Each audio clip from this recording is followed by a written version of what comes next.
Hey everyone, welcome back to an episode of Friends from Work. I'm Tom, this is Sean, and on today's episode, we are going to be reviewing White Man Can't Jump, the 2023 version with Jack Harlow and Cinqua Walls. Is that how you say his name? Cinqua? Oh, we already started with the racist stuff. If I know how to pronounce it. Yeah. I don't know. But before we do that, do us a favor, leave a like right now, subscribe down below, follow us on TikTok and Instagram, leave the links are on the screen and down below. And I'm going to take the lead just real quick. Spoilers. Yeah, spoilers, yeah, obviously. Because I know Sean, he just finished it, as I was setting up. He just finished it.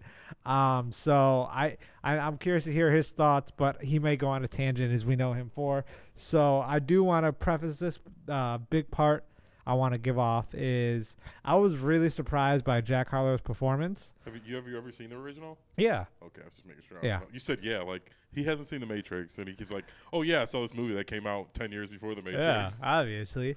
But yeah, I was really surprised by Jack Harlow's performance. It wasn't like spectacular, but it took me by surprise. Like there was the comedy, all the comedy aspects he felt very strong suited in, felt like very comfortable for him.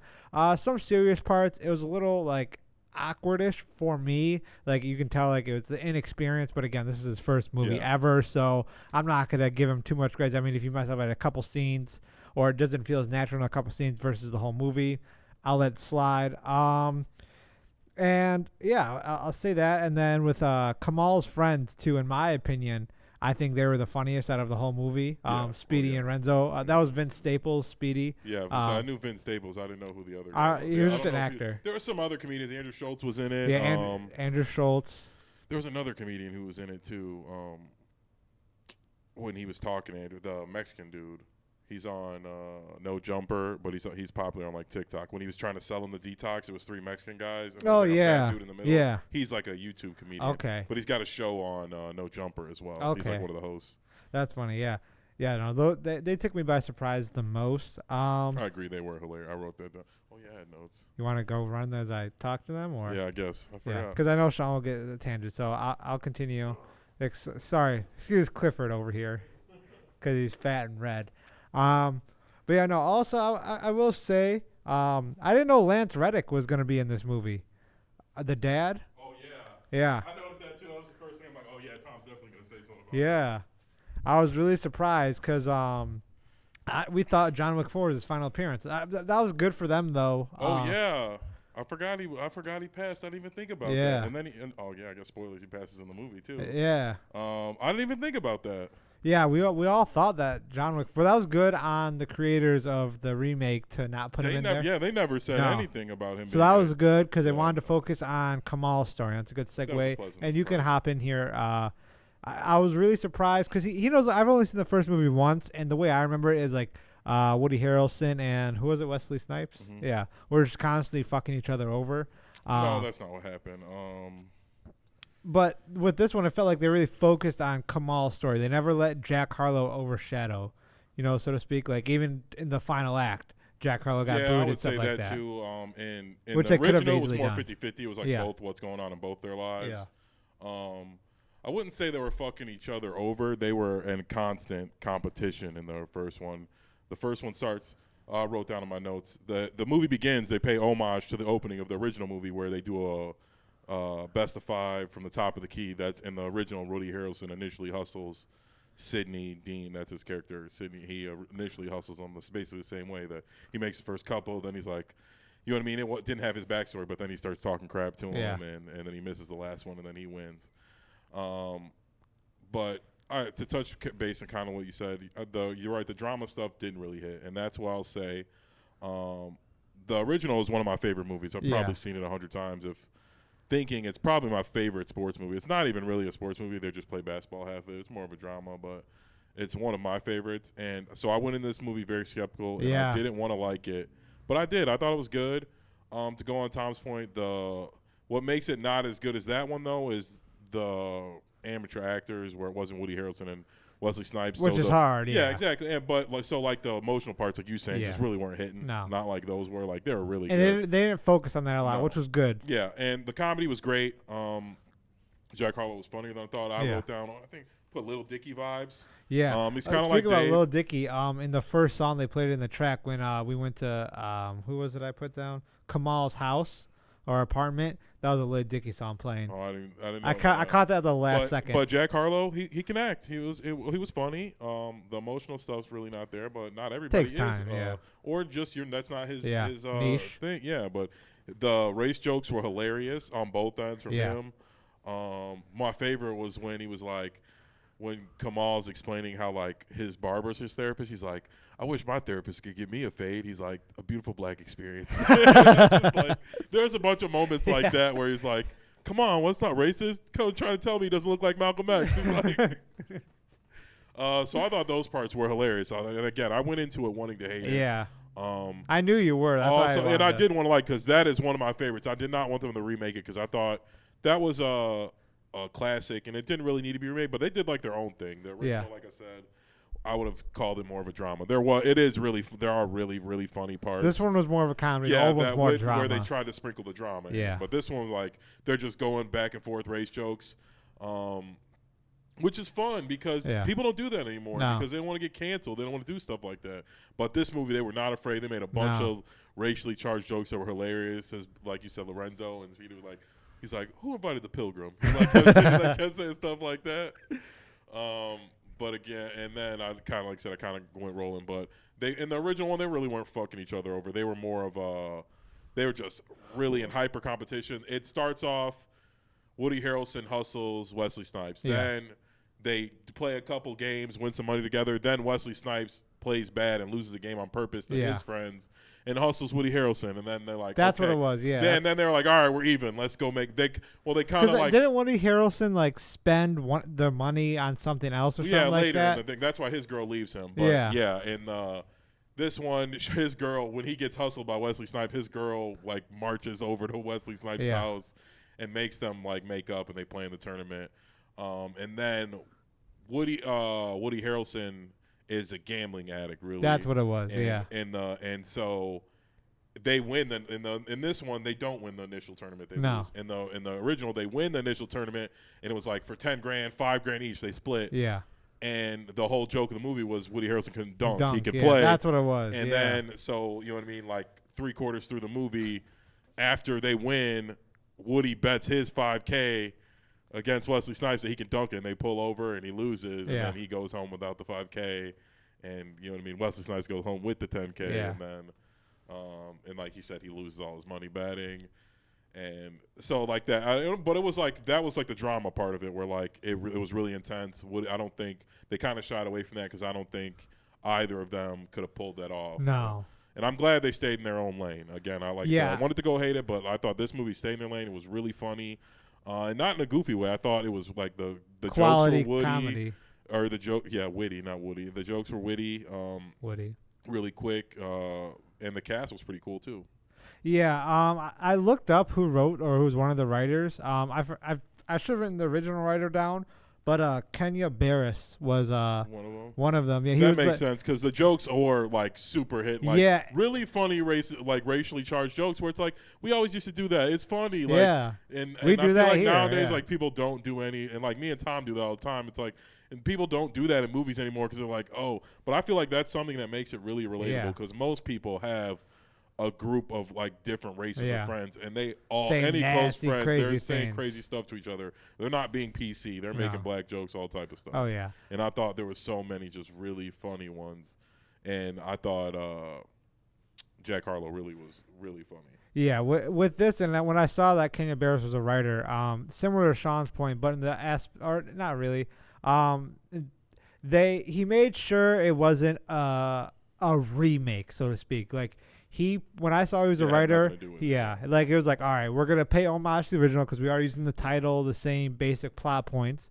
But he's like, we got to do a different version because who we're casting, stuff like that, we can't hit it. Like, I mean, Woody Harrelson and Wesley Snipes are icons. Yeah. Like, and when they did it, even at that time, they were both really big names. So yeah, they're not gonna recreate that movie. They're not gonna hit the drama well, and so it looked like I forgot who directed it, but regardless, it was like Kenya Barris and two other people were like in like tight connection, like with this whole movie. They kind of gave some of the backstory, like Wesley Snipes' character had a family, was hustling for his family. Woody Harrelson in the movie was a gambling addict, but he was just like hustling day to day type of thing, kind of like what Jack Harlow was doing, more like hustling day to day. His girlfriend hated that, you know what I mean, that he was always wasting his money on basketball. And then she eventually leaves him. In this one, there was a happy ending though. In this one, in the original, it's a sad ending for Woody Harrelson because he's a gambling addict, and instead of what happens is he messes it all up, loses all the money, but he wins another bet to get his girl on Jeopardy. The whole movie, she's training to be on Jeopardy, and he wins a bet with Wesley Snipes to at least get her on the show, and she goes on a streak, and she's winning because she's been training her whole life for it. And then, so they don't need to play basketball anymore. They don't need to gamble anymore. Yeah. And the movie ends basically where Woody, like, he's an addict. Yeah. She even gives him the money to go do it, and then, like, leaves him. She's gone. Like, they win in the end, but his girl leaves him, and it's like Wesley Snipes still got his family, but and Woody Harrelson proved that he could ball. He dunks at the end of the movie. Yeah. He proves that he could play with the black guys, and then but he loses his girl in the end. And this one, I thought it was going to be like that, and then they kind of so I was like I said, I was glad they didn't do too much. They did like a reimagining. Yeah, it was a reimagining. Whereas his own thing, like I said, they paid homage a couple times. Jack Harlow kind of did the Woody Harrelson, where like his thing was Woody Harrelson always like trying to make people mad. Yeah, he was like, people play worse when they're mad. He's like, and things like that. Yeah, with that, I will say, with Jack Harlow, I want to see more. He was actually in a few episodes of Dave. I keep seeing clips. I don't know if I didn't know that he was. Yeah, I just saw it recently. I said like he had little. He gave me like, it reminded me of Dave, where like it was really, or like it felt like he was trying to be a goofy white boy, but like it was very authentic. Yeah, and it was just, I thought it was funny. Yeah, with that, and I'm thinking here. Yeah, I'm looking at my notes here. One little issue I had. It's not too big of a deal. But again, it goes to land on our drama points, more specifically, regarding Jack Harlow's character, Jeremy. I wish he had more. Like there was some a beefier, juicier rivalry with the other PT, Philip. Like. Jack had his client, that kid. Maybe if Philip took him or something like that, you know what I mean? Yeah, that was weird. Where he just like hated him right off the bat. He's like, "You're another white guy in this movie." Yeah, that's what it felt like. I was like, it was such a simple like. Yeah, that was my only thing. Like you said, the force when they were trying to make it emotional, sometimes it just felt like pushed. No. Outside of like with their girlfriends, all the rest of it was kind of the part where he punches them. And the guy comes back with a flamethrower. That was kind of paying homage to the original one, but there was no punching. But they get into a game at Watts where they hustle somebody. He comes back with a gun. Yeah. But yeah, like you said, the emotional parts just weren't hitting. So like that part wasn't hitting either. No. When they're like Jeremy just like liked everybody, but for some reason he hated this guy, and they never explained. Like I wish it was like, oh, he took all my clients or something. Maybe it was like they were. Rivals coming up, because Jeremy, you do find out Jeremy went to Gonzaga, which is a really big school, a really good basketball school. So that means they don't really show. There's like glimpses where they were saying like, oh, he's watching a video about himself and he's gonna go to the NBA, but they don't go into detail. But they're basically telling you like he could ball. He played at Gonzaga. He could have got drafted, but he tore both of his ACLs. Yeah, both his ACLs. Yeah, I'll speak about that. Actually, popped in my head. You can speak to this more so, but like. There was times I was like really wild, because in the first instance when he was playing, we saw him instantly just tear his ACL when he tried to do a slick move when it was like the first pickup game. And then after that, like it never happened again. Then it happened at the ending again. In my head, like he was moving similar ways. I guess just plot armor, so to speak. I wouldn't say it's plot armor. I've had 2 ACL surgeries. It's kind of like that. They obviously exaggerate the movie, but it is just like a ticking time bomb. You never like certain things you do that you normally do. And it's fine, and then one day you jump and land, and it's like, and you're like, oh. So I would say that wasn't all. It was weird. It was always like perfectly timed or whatever you want to call it, but it is kind of like that. We're like, you know what I mean, and you'll be fine the next day or something, but that day you're like, oh, okay. I'm good. Yeah. I do want to really highlight this point earlier because I kind of moved through it. I think we both did a little bit. But yeah, with Kenya Barris, when he wrote this, I'm really co-wrote it. I was really glad again, like he didn't over highlight or just use Jack Harlow as a selling point, because any movie that like base we both looked at, especially Sean was like, all right, this is a cash grab remake. This guy's a huge hot commodity right now, and they could have easily done that, and but thankfully they didn't. They made sure they stuck to Kamal's they could have got some bigger story, names in Kamal and got some real NBA players and made a real cash grab. But I thought they were pretty respectful to the original, and they like kind of did their own thing and didn't go over the top and make a joke out of a classic movie and a classic. You know what I mean? Now it's like a series or whatever you want to call it. Yeah. Oh, to speak on the writing and directing, one thing I did like, it had some nice.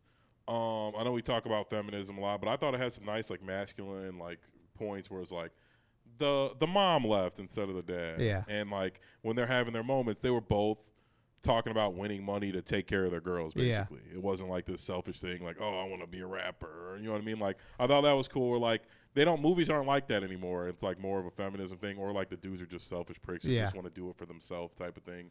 But they like made like the point of the movie, like even Jack Harlow was like, oh, I want to do this so my girl can go live her life type of thing. Like, and the same with Kamal. He's like, so oh, she can open my up her girl's salon and things like take care of my family and like, and that's what the original one was about too. Where like, and it was good to see a movie like that where it wasn't like some fake thing or some like even like Creed is like, oh, I'm doing it for my name. Yeah. You know what I mean? I got a grudge. I got a chip on my shoulder. Yeah.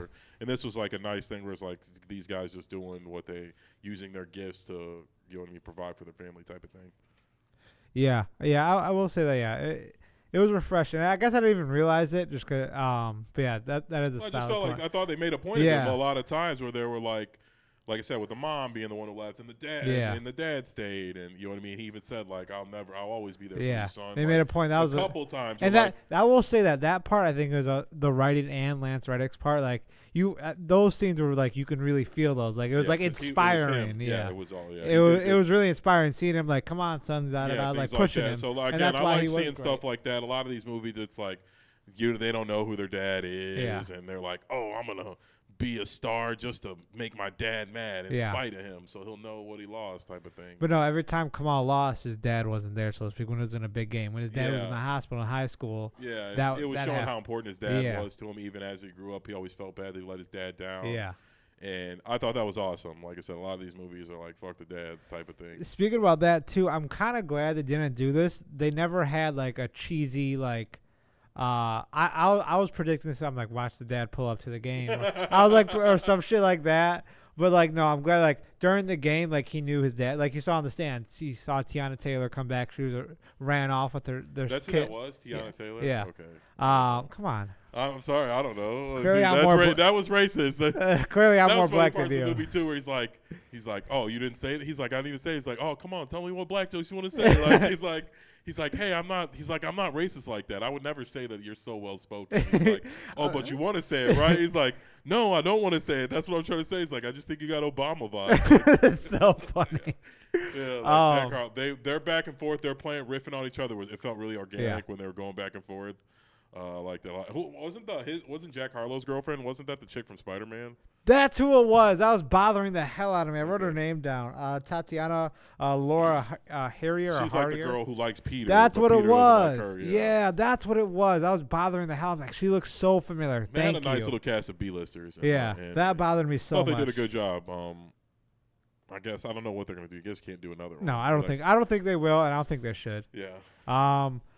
A few points that I want to bring up too. I was kind of glad. At first, I was like, "Oh, it should have been theaters," but I'm actually really glad they done Hulu. Because that's just the way nowadays. But also, like Sean said, if you guys were paying attention, Sean is such a huge fan of it. And the original White Man Can't Jump has such a hard and iconic cult following. Like it could have done some bad numbers. They could have been like a boycott type thing. I agree. I don't know about that, but I think they were smart just because I think people would have been really more critical of the movie if it came out in theaters, if they paid their money and went sat and waited 3 hours. But I thought it was a really fun movie, and I went to it not liking it. When they announced they were doing another one, I was mad. You were so skeptical the whole time. I didn't like it. The whole time. I don't know, and I didn't know if Jack Harlow could pull it off. I know he kind of plays basketball and stuff. Yeah. But I thought they did their own thing. They played on the original movie, but didn't disrespect it or make fun of it in any way. And like I said, they made their own path. They made it more of a lighthearted comedy with a happy ending, and like the original isn't really like that. It's No, it's more pretty so dark. it's about a gambling addict, and Yeah. it has a sad ending, but with like messages in between. Yeah. Also, I want to point out some cameos. You said Andrew Schultz earlier. I wrote that one down as like the friendly drug dealer. That's what I'm down as. Tyler Hero at the end. That was pretty funny. Then also Blake Griffin. At the end, he was wearing. Jack Harlow was wearing the hat that Woody Harrelson wears in the original. I'm pretty sure. Yeah, he wore that a couple times. I thought some outfits looked very familiar. I think the cardigan too, wasn't it? During maybe I don't think maybe the hat I remember for sure. I just remember they did what was it called, the wardrobe. Yeah. It was pretty close to it. Obviously they modernized it to an extent with some, but anyways, Lamont, that was the older guy. The older black guy who played with Speedy and Renzo. He was the character Lamont was played by Gerald Slink Johnson. That was actually Lamar from GTA 5. His voice sounded so familiar. The guy worked at the. No, the older black guy who was playing in the 2v2 originally with Vince Staples and. Oh, okay. That guy. He was but he was like, yeah, I'm going back to the set. I'm going back every time. He just kept talking about that. Okay. He was from GTA 5. He played Lamar. His voice sounded instantly. I just wrote that down. Was the guy who ran the gym anybody? He looked familiar. He looked familiar. Yeah, I think he looked like. I think he was from Superstore or. Okay. He was pretty funny too. He's been in a few things. He looked recognized. I didn't write that down though. Just because he was just a few pop-ups. Well, I didn't know if he was somebody famous or something. Like I said, he kept giving me like I thought he just looked familiar. Yeah. I forgot what he's in, but he's definitely been in a few things. I'm trying to look through my notes right here, guys, and I'm pretty sure I've hit all of my main points. Sean, I know you have some notes down there. If you didn't hit anything, if you want to say it now. Not really. Like I said, I thought it was a good movie. I didn't want to like it, but I didn't find anything that would make me hate it. Like I just thought some of the emotional aspects, those scenes were kind of corny, but it was a B-list cast of actors. I wouldn't call any one of those guys an A-lister. Maybe the dad. Yeah. But he passed and he's older and he was just in, you know what I mean? It was quick scenes. Yeah. So that part. But I would definitely recommend watching it. 100%. It was really funny. There were so many. I wrote some of them down, like race jokes, where he's like, at the tournament, he's like, Jericho was like, wait, are you guys all cousins? Yeah. I was just laughing so hard. And then really he said that to that guy later. He's like, come on, cousin. Like, you guys. And when right before he punched him, that was funny. And I like that, like I said, they made this one a happy ending. He made it to the Lakers eventually. Yeah, that's a point I wanted to bring up. Yeah. And like I said, in White Man Can't Jump, like Billy loses his girl, and Wesley Snipes' character Sidney just goes back to living his life. Yeah. He's like a contractor. Yeah. And like he just wants the money for the tournament. He like bought a nice house for his family type of thing, but he went back living his day to day. And this one was like their whole lives were changed. Like Jack Harlow's training Tyler Hero and. With the ending, I really wanted to thank you. I totally forgot about that.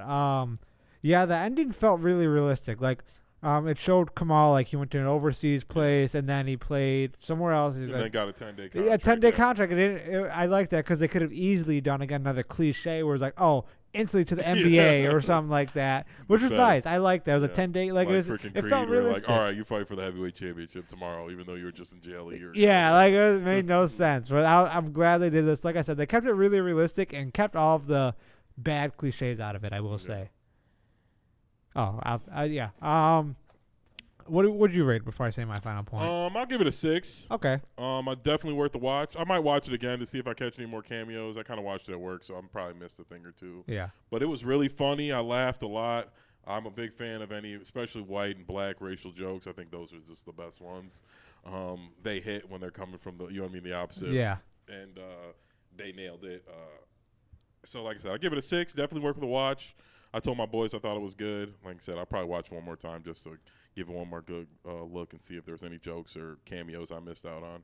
Yeah. I give it a 7.2. I originally had 6.8, but driving here, I stayed with it more. It felt too low for me because it felt like its own movie, and with the comedy was very strong in this. Obviously, the drama was a little lackluster, a little weak at some points. But like we said throughout this episode, it's Jack Harlow's first movie. He's not going to hit those scenes really well, which is fine. Like if it's his first movie and we give him a B, like good job. You did a great job, especially with he had a lot of weight in his shoulders too with his name and the title of the movie itself. Like you said, they made its own thing. The original one was more about like this white boy can't ball. Like it really was. They kind of did the hustle thing. Yeah. But in 2023, white dudes are pretty good at basketball. It's not the same as getting hustled. They even brought that up in the movie. Yeah. There was plenty of jokes. It's like, what do you mean? White dudes always get dunked. Yeah. You know, but it's like, so it wasn't a thing where he like couldn't dunk or anything. Like you said earlier, it was more Camaro or what the fuck? Kamal's. Camaro. That's Usman. Kamal's movie, and just Harlow was in there. He had a little bit. You know what I mean? It was his movie too, but like nothing really with his life or anything like that. Yeah, I was really happy that they just did their own thing, and they really didn't hit cliches. That's my biggest pet peeve when they do like typical cliches, and everyone I predicted didn't happen, or everyone I thought was going to happen never happened. I was just so happy about. I thought it was going to have a bunch of NBA players in it. Yeah. And like things like cliche endings, cliche plot twists. I thought it was going to be a big cash grab overall.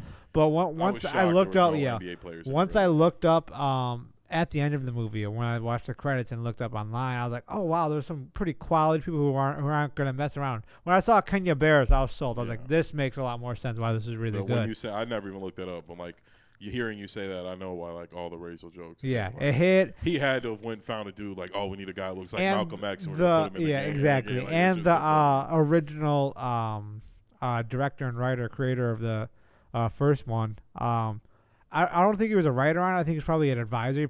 Kenya gave him writing credits, and he was like, here, check this, is okay. He's probably checking in and stuff like that. That's my guess. But yeah, I say 7.2. He says 6. I would highly recommend watching it. If you like the original one, I wouldn't say it's really anything like it. There's some comedy aspects, like I said, homages. They pay homage. Like the opening scene is the same, similar to the opening scene of the original, where they end up where the white dude hustles the black dude in a shootout at the top of the key, while he talks shit like in front of everybody. So there's a few times where they do that. But mostly, like I said, it was his own thing. His own thing. The original was about a gambling addict white boy who wanted to prove to all the black guys that he could hang. And Jack Harlow did say that too. And I forgot. It was before the movie came, when it was announced, the trailer. When the title was announced, not the trailer. He was saying, like, this isn't a remake. This is it's a different movie. Like it's a continuation. I was like, it was very accurate. The original was a drama. Yeah. With like Wesley Snipes and Woody Harrelson are two of the best like dramatic actors who can be funny also while they're in it. And so it kind of sometimes was thought of as a comedy, but like I said, it's a gambling addict.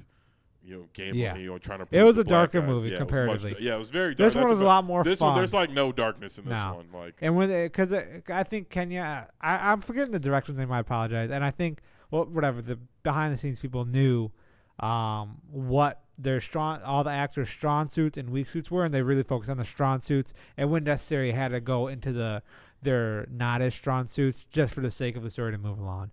But we're getting close here. I gotta cut it out here, guys. I hope you guys enjoyed. Do us a favor, leave a like right now. Subscribe down below. Follow us on TikTok to Instagram. Links are on the screen and down below. Other than that, I'm Tom. This is Sean, and we'll see you guys next episode. Take care.